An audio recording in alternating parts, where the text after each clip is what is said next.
தமிழகத்தினுடைய பாரதிய ஜனதா கட்சியினுடைய தலைவர் மாற்றப்படவிருப்பதாக ஒரு தேவையில்லாத ஒரு வதந்தி, உண்மையில்லாத ஒரு பொய் தொடர்ந்து சுற்றி வருகிற அந்த நிலையானது துரதிருஷ்டவசமானது.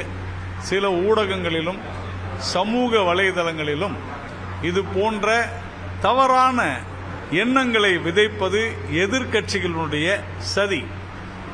ஆளுங்கட்சியினுடைய முறையற்ற நிர்வாகத்தினால் தொடர்ந்து மக்கள் அஇஅதிமுக தலைமையிலான தேசிய ஜனநாயக கூட்டணிக்கு மிகப்பெரிய ஆதரவை அளித்து வருகிற இந்த நேரத்தில் எப்படியாவது ஒரு குழப்பத்தை ஏற்படுத்த வேண்டும் என்ற நோக்கத்தில், எண்ணத்தில்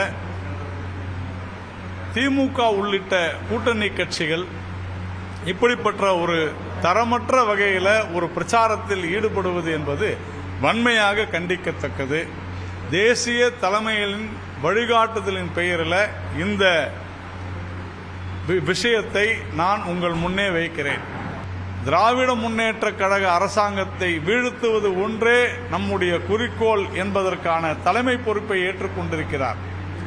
அப்படிப்பட்ட ஒரு அற்புதமான மனிதர் மாற்றப்படவிருக்கிறார் என்கிற ஒரு பொய்யை, ஒரு நஞ்சை விதைத்து தமிழகத்தில் ஆட்சி புரிகின்ற திராவிட முன்னேற்ற கழகம் உள்ளிட்ட அந்த கூட்டணியினர் அச்சத்தில் இது போன்ற தவறான பிரச்சாரத்தில் ஈடுபடுவது வன்மையாக கண்டிக்கத்தக்கது.